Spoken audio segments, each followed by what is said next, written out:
பல ஆண்டுகளுக்கு முன்பு அந்த பகுதி முழுவதும் அடர்ந்த காடாக இருந்தது. மனிதர்கள் அங்கு செல்ல தயங்கினர். ஏனெனில் இரவு நேரங்களில் ஒரு விசித்திரமான ஒளி அங்கே மிதந்து தோன்றும்.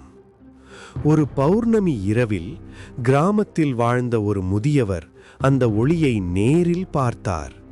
பயம் இருந்தாலும் அவர் அந்த ஒளியை தொடர்ந்து காடு உள்ளே சென்றார். அவர் கண்ட காட்சி அவரின் வாழ்க்கையை மாற்றியது. அடர்ந்த மரங்களின் நடுவில் மண்ணிலிருந்து தானாக உருவான ஒரு சிவலிங்கம்.